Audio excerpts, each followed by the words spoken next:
Hey there, friends and enemies, Jopa here again, and today I want to go over whether or not it's time to return to Destiny 2 with episode Heresy, as we got a ton of interesting information about the upcoming episode this week, as well as news about a developer livestream that will drop on January 28th at 10 a.m. Pacific. The episode itself drops on February 4th, and I know a lot of people are considering whether or not they want to jump back in for this episode or wait until the Codename Frontiers Apollo expansion drops in the summer.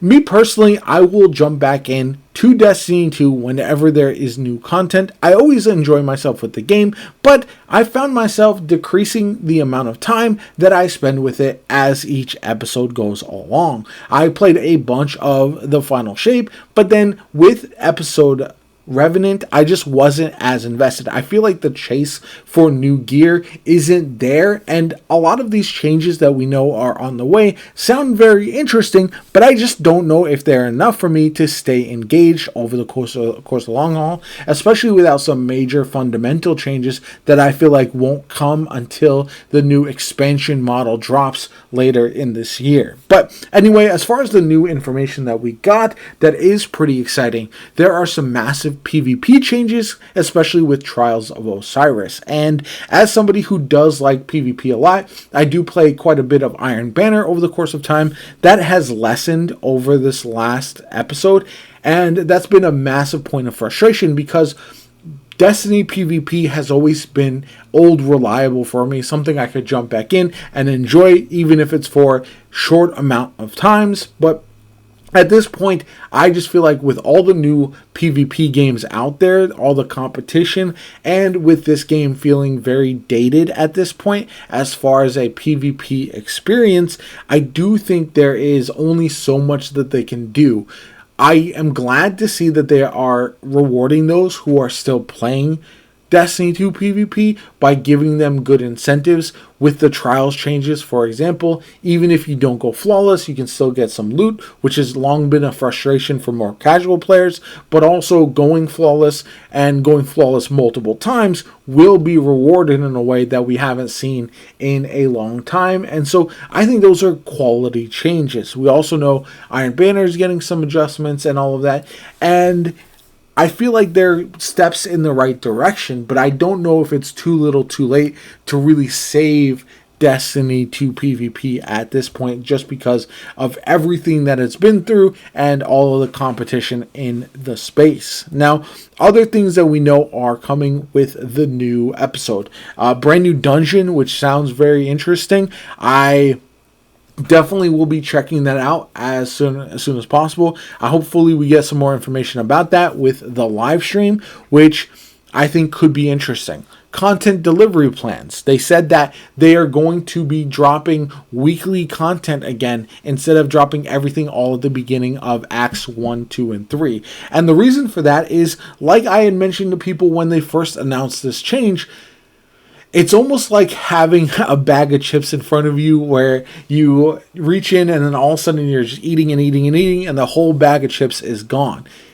That's what happens with Destiny 2 players. When they drop everything all at once, players can't help themselves. They play a ton and then that's it. They don't want to play the rest of the episode. And so I understand Destiny and the developers over at Bungie wanting to encourage players to pace themselves, keep coming back week after week, because the player base number shows that when that happens, those players stick around for a little bit longer each and every week rather than just one day at the beginning of every act. And I do feel like this is something that we'll see in the future, even with Apollo, is we'll likely see a weekly drop of content in some way or another, whether it's story content, whether it's new playable activities, new adjustments to those activities. We've seen, like, with certain types of activities where they add new options to take on new types of essentially just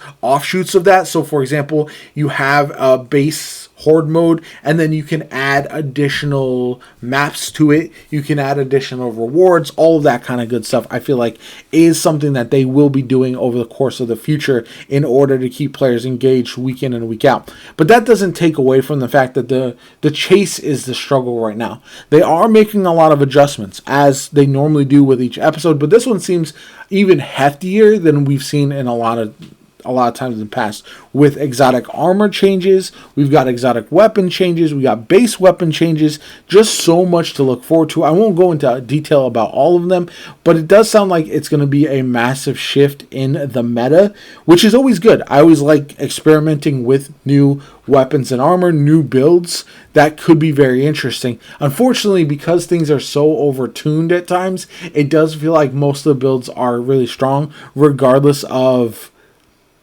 how optimized it is, which is a big frustration. But I'm excited. I'll be checking out glaives, for example, and seeing how well I can make builds with them that are fun and effective. Same thing with the upcoming aggressive frame fusions, could be very interesting. The changes to the exotic armor perks will adjust how I play prismatic, as I'll swap up which of my exotic class items I'm running. All of that is positive direction. We're getting a Darcy catalyst, which hopefully we'll find. I would love to see a Darcy meta, because I feel like it would be insanely fun for a weapon that hasn't been used in literal years to be really good. Same thing with Edge of Action, Edge of Concurrence, and Edge of Intent. I don't think I've ever seen anybody run those outside of just memeing purposes. And so that's all good stuff. I do like all of these changes. For the most part, it does sound like there's a ton of them that are really, really going to be effective. They are getting changes to some weapon perks as well. Again, underutilized ones getting buffs. But again, I reiterate the fact that it feels like we are overtuned to a degree that all of these buffs are simply going to make us that much stronger, even though there are some nerfs coming as well. And we did also get some new information on new weapons coming. So we have a Void rocket assisted sidearm, which sounds interesting. Palindrome is coming back. We got a Strand aggressive rocket launcher, which they're okay. We'll see how that one does. An Arc rapid fire glaive, heavy burst pulse rifle, which sounds interesting. Again, I'm very interesting to see how all this all works out. Obviously, we know that there's always going to be new content with every single episode. So that's all positive stuff. I just don't know if it will keep players around longer than just the couple days in and around the new content drops, the new dungeon, and each new act. Because people come back to check it out.